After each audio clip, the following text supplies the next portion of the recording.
और सवाल यही है कि सपा भाजपा दोनों ही अपने जीत के लिए लक्ष्य तय कर रहे हैं और पूर्वांचल में सपा का कार्यक्रम चल रहा है तो चित्रकूट में भाजपा के सभी बड़े नेता बैठे हैं। रतीश, ये बताइए कि आप इस वक्त वहां पर मौजूद है चित्रकूट में।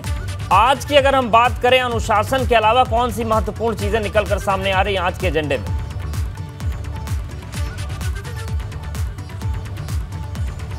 देखिए, सत्रों की बात तो बहुत हो चुकी है, सत्र बहुत चल रहे हैं। आपको तस्वीरें भी दिखा दें एक बार फिर से। सत्र का आयोजन होने जा रहा है, इसलिए बड़े बड़े मंत्री यहाँ पर आने शुरू हो गए हैं। जितिन प्रसाद को हम देख रहे हैं जाते हुए, संजीव बालियान को देख रहे हैं, डिप्टी सीएम दिनेश ब्रजेश पाठक अंदर गए हैं और तमाम मंत्री, नरेंद्र कश्यप हैं, ये सब, सुरेश खन्ना को देख लीजिए, सब जा रहे हैं। लेकिन आपने जो सवाल पूछा कि क्या हो क्या रहा है यहाँ पर मंथन में 50% वोटों को हथियाने की एक रणनीति भी बन रही है भारतीय जनता पार्टी के द्वारा। जो हमारे सूत्र बता रहे हैं, जो अंदर हैं, उन्होंने साफ तौर पे कहा है कि इस पर भी बात हुई है। दूसरा, इस पर भी बात हुई है कि यादव, जाटव और पसमानदा मुस्लिम, इन पर विशेष फोकस इन चुनाव के दौरान करना होगा, क्योंकि अब तक इनसे उम्मीद भी नहीं रखी जाती थी इन वोटर से, और अब उम्मीद ज़्यादा बढ़ गई है क्योंकि अब कुनबा बढ़ाना है, अब परसेंटेज ऑफ वोट बढ़ाना है और ज़्यादा बढ़ाते हुए सीटों की संख्या बढ़ानी है। परसेंटेज ऑफ वोट बढ़ाते हुए सीटों की संख्या भी बढ़ाई जानी है।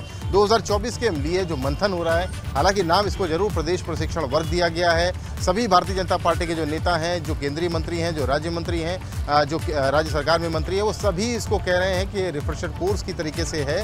लेकिन यहाँ पर बड़ी रणनीति को तय किया जा रहा है कि 2024 की जो फाइट है, 2024 का जो युद्ध है, चुनावी युद्ध है, उसमें किस तरह से जाना है और क्या क्या मुद्दों को देखना है। ये मुद्दा काफ़ी अहम हो जाता है कि 50% से ज़्यादा वोट। हमने धर्मपाल सिंह से बात करी, उनका भी ये कहना है कि 50% वोट वाला जो प्लान है, जो एजेंडा है, ठीक है, वो लागू करेंगे। बिल्कुल रतीश हमारे साथ बन रहे। नाहिद जी, जो MY फैक्टर था वो सपा की जान हमेशा से माना जाता रहा है और यही आपकी ताकत रही है, और उसी MY फैक्टर को अब बीजेपी साधने की कोशिश में लगी है। क्या ये आप लोगों के लिए अलर्ट रहने की स्थिति है, एक चुनौती है? अवधेश जी, माननीय अखिलेश यादव जी ने तो स्पष्ट किया था कि MY का मतलब महिलाएं और यूथ, और ये इसमें कोई दो राय नहीं है कि समाजवादी पार्टी से सभी महिलाएं और नौजवान जो है जुड़े हुए हैं, क्योंकि समाजवादी पार्टी इकलौती ऐसी पार्टी है जो महिलाओं, जी, मुस्लिम और यादव भी बहुत बड़ी ताकत रहे हैं सपा की। उस MY की बात की मैं आपको बता रही हूँ। देखिए, किसानों, पिछड़े, दलितों, अल्पसंख्यकों, वंचितों, शोषितों, हम इन सबके हक की लड़ाई लड़ते हैं। इनको सम्मान और स्वाभिमान, इनके न्याय की लड़ाई लड़ते हैं।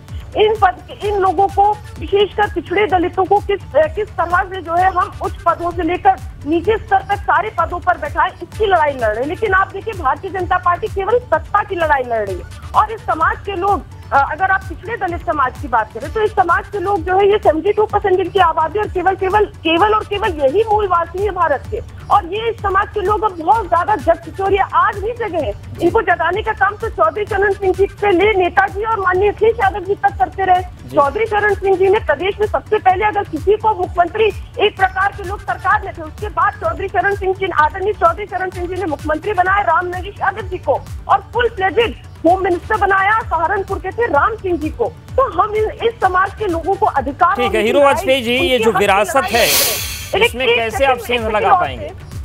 एक सेकंड और थे, आप ये देखिए ना, और देखिए समाजवादी पार्टी तो सड़कों पर है, कई दिनों से, हम लोग तो महीनों सालों से सड़कों पर है। अब भारतीय जनता पार्टी की देखिए बैठक इसी कमरों में हो रही है। हमारा सदस्यता अभियान शुरू भी हो गया, गाँव मोहल्ले, और ये अभी ठीक है भाई, मैं पूछ रहा हूँ हीरो जी से कि इतनी मजबूत रणनीति है तो आप लोग सेंध कैसे लगाएंगे, कैसे टकराएंगे?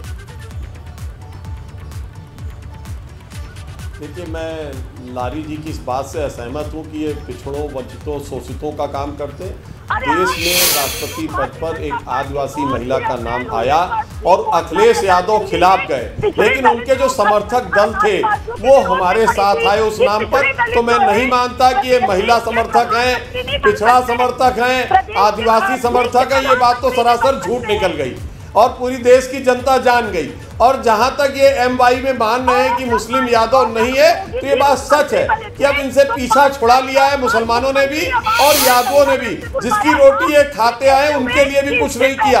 आज तक मुसलमान पिछड़ा हुआ है, शोषित है, वंचित है, मूल धारा में नहीं जा पा रहा है। भारतीय जनता पार्टी सबको लेकर चलना चाह रही है, सबका साथ, सबका विकास और सबका विश्वास पे चल रही है। उसी से ये जो समाजवादी पार्टी के प्रवक्ता है चैनल पर आकर फड़फड़ाते हैं, इसके अतिरिक्त और कुछ नहीं। जी बिल्कुल ठीक है। तो अब अपनी अपनी रणनीतियां देखने वाली बात होगी कि जनता को क्या पसंद आता है। बहुत शुक्रिया नाहिद जी, हीरो जी, आपका भी बहुत धन्यवाद हमारे साथ जुड़ने के लिए, और अतीक आपका भी शुक्रिया ग्राउंड रिपोर्ट दिखाने के लिए और बताने के लिए। तो पूरी तस्वीरें